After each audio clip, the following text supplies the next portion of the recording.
তো আমি সকালবেলা ভিডিওটা করছিলাম, ভিডিওটা কেন জানি কোনো একটা টেকনিক্যাল ফল্টের কারণে আমার ভিডিওতে ভয়েসগুলো আসেনি, যার কারণে এখন আমি ভয়েস ওভার দিচ্ছি। আপনারা আম, একটু কষ্ট করে হলেও ভিডিওটা দেখেন, আর যাদের ভালো লাগবে না তারা স্কিপ করে চলে যেতে পারেন, কোনো সমস্যা নেই। তবে আজকের টপিক হচ্ছে মূলত যারা জিপিএক্স ডেমন বাইক নেওয়ার সম্পর্কে ভাবছেন, তারা জিপিএক্স ডেমনের 3টি ভেরিয়েন্টের মধ্যে কোন ভেরিয়েন্টটা নেবেন, এই 3টে ভেরিয়েন্টের মধ্যে কোনটা কাদের জন্য সেটা আমি আজকের ভিডিওতে উল্লেখ করে বলে দেব। তো ভিডিওটা শুরু করি। প্রথমে আমরা জানি যে জিপিএক্স ডেমনের 3টি ভেরিয়েন্ট আছে: জিপিএক্স ডেমন আর, জিপিএক্স ডেমন ডাবল আর এবং জিপিএক্স ডেমনের স্পেশাল এডিশন, যেটাকে আমরা সবাই ডার্ক ওরসা নামে চিনি। প্রথমে আমি জিপিএক্স ডেমন আর নিয়ে কথা বলবো, যেটা ডুয়েল বাল্ব। তো জিপিএক্স ডেমন আরটা মূলত কাদের জন্য?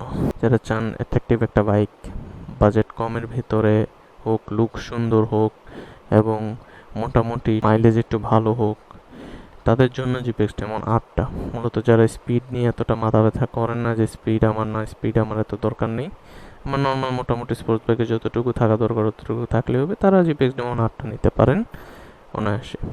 তবে জিপিএক্স ডেমন আর নেওয়ার আগে আপনার অবশ্যই এবিএস এর বিষয়টা মাথা থেকে ঝাড়তে হবে, যে আপনার যেন এবিএস এবিএস ছাড়া আপনি কেমন ব্রেকিং করতে পারেন, আপনার ব্রেকিং সেন্সটা কেমন সেটা আপনার উপর ডিপেন্ড করে। এটার ব্রেকিং অনেকে ভয় পায় এবিএস না থাকায়। গতবার যখন জিপিএস ডেমন আর প্রথমবার লঞ্চ হয়েছিল, তখন এবিএস না থাকাতে অনেকে অসন্তুষ্ট ছিল। যারাই এটাকে নিতে চেয়েছিল তারাও এটাকে নেয়নি, বিকজ এটাতে এবিএস ছিল না বিদায়। তবে এবিএস নাই দেখে যে এটার ব্রেকিংটা ভালো না এমনও না, এটার ব্রেকিংটা ভালোই, খুবই ভালো। এটা কোনো সময় ব্রেকিং নিয়ে অসন্তুষ্ট আপনি হবেন না। এটা স্পোর্টস বাইক হিসেবে খুবই ভালো ব্রেকিং কোয়ালিটি, এবিএস না থাকলেও।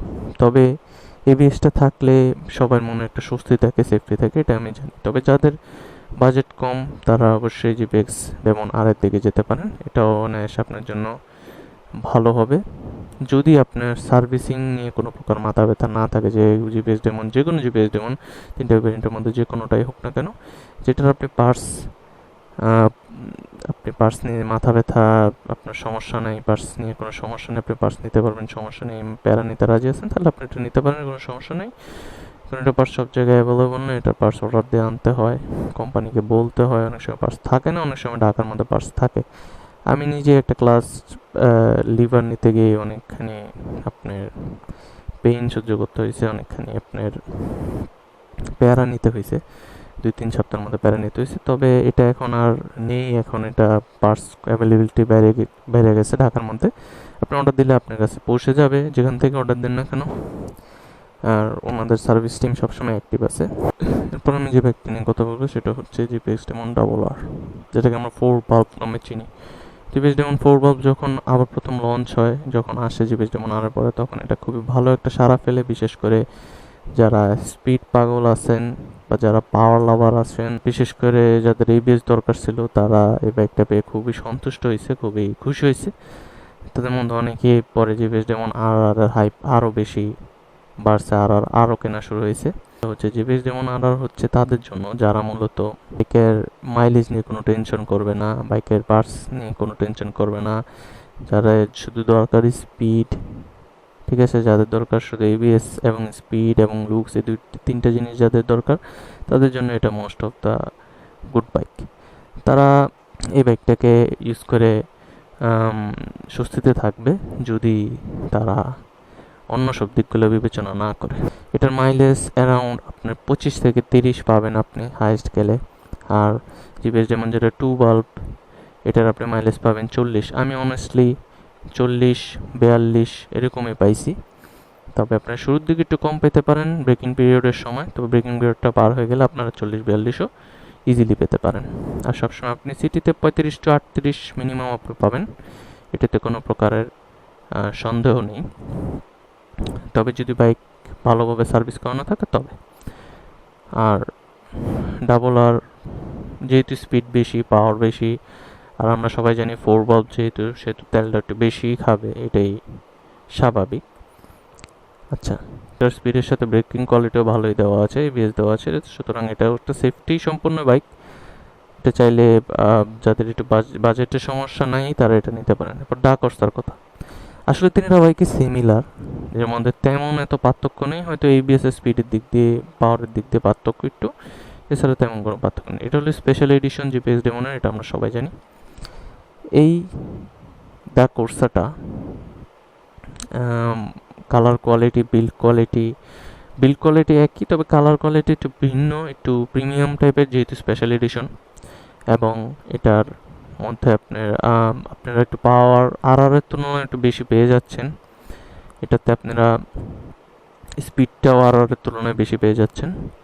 টর্ক সব কিছুর দিক দিয়েই এই জিনিসটা যেহেতু স্পেশাল এডিশন, সেহেতু একটু পরিমাণ হলেও সব কিছুর দিক দিয়ে এটা হাই আছে। তো এটা নেবেন কারা, যাদের মাইলেজ নিয়ে টেনশন নেই, যাদের শুধু দরকার বাইক, প্রিমিয়াম বাইক দরকার, বিল্ড কোয়ালিটি দাম অনুযায়ী সব তিনটা বাইকের অ্যাভারেজ সব কিছু ঠিকঠাক আছে, খুবই ভালো একটা বিল্ড কোয়ালিটি বলবো, যে দাম অনুযায়ী ঠিকই আছে, অতটা লো কোয়ালিটির না। অনেকে এটা নিয়ে অনেকে চাইনিজ বাইক বলে, এরকম আসলে এটা কোনো চাইনার বাইক না, এটা আপনারা নিশ্চিন্তে থাকেন। এটাতে সিল করা আছে, এটা থাইল্যান্ডের বাইক, ইঞ্জিনে ব্র্যান্ড সিল করা আছে, আপনারা সেটা দেখতে পারেন, সমস্যা নেই। যারা চাইনিজ বলে তাদেরকে আপনারা অবশ্যই ব্র্যান্ড সিলটা দেখিয়ে দিন। আমার বাইক আমি নিজে মূলত 10,500 সামথিং কিলো চালাইছি, এটা আপনারা দেখতেই পাচ্ছেন মিটারে। তবে আমি আগামী 2 বছর এটাতে কী কী প্রবলেম ফেস করছি, কী কী আমার প্যারা হয়েছে, কী কী আমার কাছে ভালো লাগছে, এগুলো আমি সবাই বলবো, তবে এটা পরবর্তী ভিডিওতে। এখন আমি বলে রাখি যে এটাতে আমি মোটামুটি সন্তুষ্টই আছি, অতটা অসন্তুষ্ট হওয়ার মতো কিছু নেই। তবে এটাতে কিছু খারাপ দিক আছে, সেটা আমি পরবর্তী ভিডিওতে তুলে ধরবো, যারা আর নেওয়ার কথা ভাবছেন তাদের জন্য যেন সুবিধা হয়। তো এই বলে আজকের ভিডিও আমি শেষ করছি। আশা করি ভিডিওটা যারা বাইকটা নিতে চাচ্ছেন তাদের জন্য ভিডিওটা সুবিধাজনকই হবে। তাদের যদি আরও কোনো রকমের কোয়েশ্চেন থাকে আপনারা আমাকে কমেন্ট বক্সে বলতে পারেন। আমি যদি সেখানে আপনাদের প্রশ্ন যদি বেশি বড় হয়ে থাকে, তাহলে আমি সেটা নিয়ে আবার আলাদা একটা ভিডিও করব। এই ছিল জিপিএস ডেমন সম্পর্কে সংক্ষেপে কিছু কথা। আজকে এই পর্যন্তই, দেখা হবে পরবর্তী নেক্সট ভিডিওতে। ততদিন পর্যন্ত সবাই ভালো থাকবেন, সুস্থ থাকবেন এবং সতর্ক থাকবেন। দেশের পরিস্থিতি এখনও ঠিক পর্যায়ে যায়নি, সুতরাং সবাই সতর্ক থাকবেন। আসসালামু আলাইকুম।